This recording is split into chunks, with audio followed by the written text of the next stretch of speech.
Where they're putting these structures up, they give us these nice bridges in place of a locks. The average size airboat will blow right on across, no problem. The mud boaters hit it wide open and just bounce across. This is the Withlacoochee River. The name is Seminole, means little big water, water that comes and goes.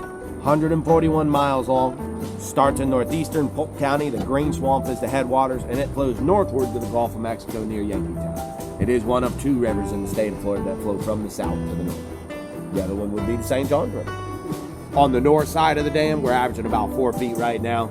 On the south side of the dam, we're close to the state 5.5 feet. How bad did it get when the hurricane came through? Come up over the top of the dam, but we dodged that bullet. It didn't actually flood from the hurricane. It flooded from the state. They dumped all the water from the lakes throughout Inverness and Floral City into us on the river and flooded us. So if we actually got hit by the hurricane, we'd have been in real trouble. Now, with all the vegetation, will the manatees come up in here? No manatees. There's 2 dams up north of us. Oh, okay.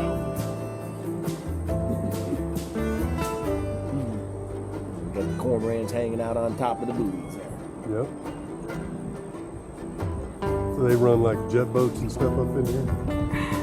Not as much. It's very vegetated of a waterway. It really takes a toll on them jet boats, that vegetation. I mean, there has been a few of them here and there, and it's okay, but pretty much to the airboats and the mud boats, Go Devils and surface drives, things like that.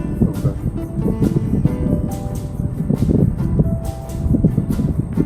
I love all the oak trees and all that. It's beautiful. Oh, yes. Cypress haven't quite greened up yet. They're just starting to get a little, starting to see a little. Let's start up here. We'll slide back into the water. See what else we can find.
Big one. Oh, he's gone.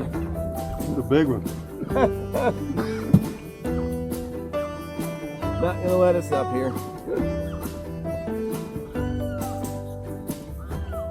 So that's the limpkin scream. All the little ducks running on the water out in front of us with the red beaks or purple gallinamus. Most people call them coops. Now, are the mamas up on their nest right now, or? No, we're actually coming into mating season. So April and May would start, or April would start the mating season. It'll go on through May. June, about the first, second week of June, you'll start seeing the nests, and they'll run on through July, and then August to September they hatch. Right now, just getting few of the mamas bringing these hatchlings out to the main river. We might be able to spot some a little further down south here if they're out here. That was just a big old bull catching some sun. Yeah, he was big. Let's fire on up here.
There's a small one right in front of us.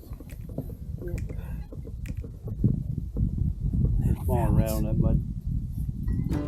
See the baby? These guys here, they're about 3 years old. Oh, wow. Yeah, these are on the older side. There might be some hatchlings out here around the corner. These ones are basically on their own. And we're getting to the point that even the hatchlings are fixing to be on their own.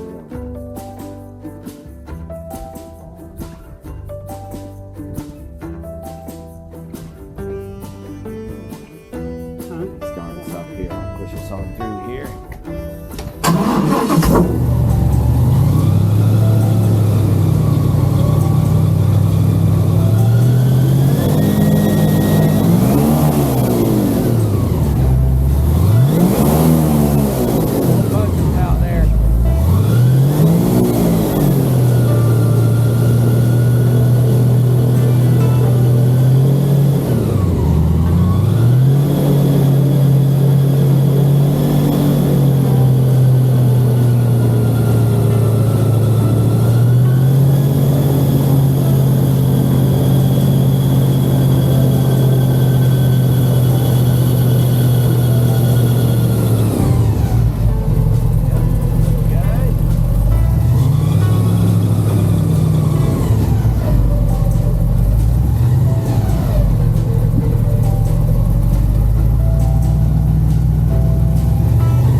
Little ones are hatchlings. Those are yearlings. They're not quite a year old yet. There's one right next to you over here on the right. Sitting that high, sitting there. You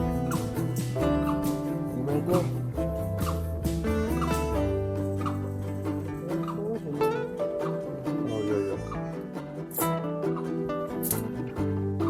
And I haven't actually seen the mother here in a week, so these might be on their own. We are coming into that time of year. Once everything warms up, we get into springtime. April's going to start the mating season, but basically once it warms up and they'll start feeding again, they're on their own. Mom's going to eat a few and out she goes. Females can have anywhere from 20 to 60 eggs. Typically about 80% would hatch in the wild and roughly 1 out of 7 make it to the following year. Everything from a largemouth bass to a great blue heron will eat them when they're at this size here, and that does include them. The temperature at which the egg is kept at, it's going to determine the gender of the gator. You're about 86 to 92 degrees. Below 86 degrees hatches females, and above 86 degrees hatches males.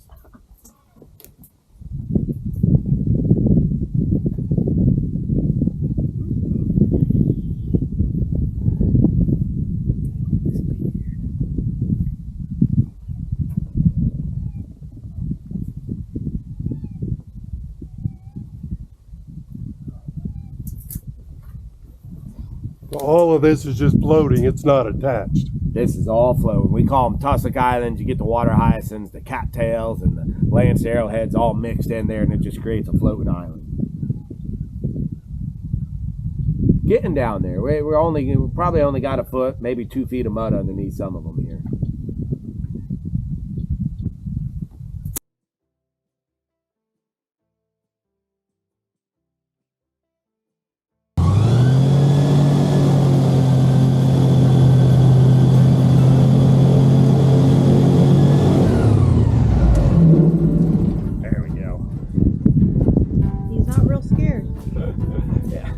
He's thinking about taking off.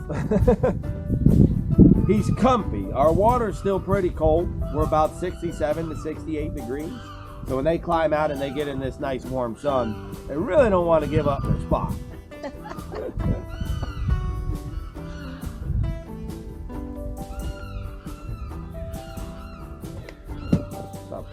He's what, probably 8 foot? Yeah, 7 to 8 foot, I'd say. You can judge them by the head. From the nose to the eyes, every inch represents a foot. Or if you can see the back legs, that's the center of the body. Tail's always the same length as the body. If you had 4 foot to the rear legs, you have another 4 foot of tail.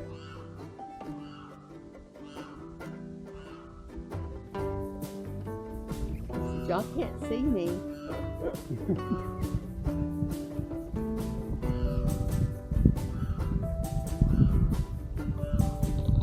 Now, can they get too hot? They can. They'll just go back into the water. About 92 is their threshold. They'll hang out in the water from there, but this time of year, they're really not going to get too hot because of the temperature of the water.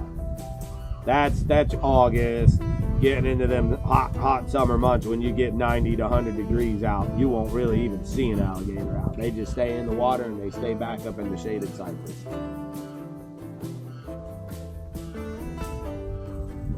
Now the bigger ones, they're still eating fish and ducks and Birds, ducks, turtles, deer, hogs. You get back in this flooded cypress, it's pretty shallow. You get little watering holes. The deer and the hogs will come through throughout the night and the evening, and the big gators will just grab them. Oh. Get a deer or a hog that's good for a gator. He probably won't eat for 2 weeks after that. Your bigger birds, your herons, your egrets, they'll eat about 2 of them a week. These guys don't eat all the time. And when they do eat, they're going to spend the day sitting in the sun digesting their food. right. This time of year, a gator of that size, he's not even feeding yet. He's still too cold. His body temp's going to be below 82 degrees. And when that happens, their stomach stops developing the acids needed to break down and digest food. So they stop feeding. We're about 2 to 3 months in this area. Now, the smaller the gator, the quicker they're going to warm up, the sooner they'll be able to feed after a good cold snap. These bigger guys, they're probably not going to feed until we get, say, mid-70s on our water temps and our days just constantly into the 80s.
right here. I see his tail.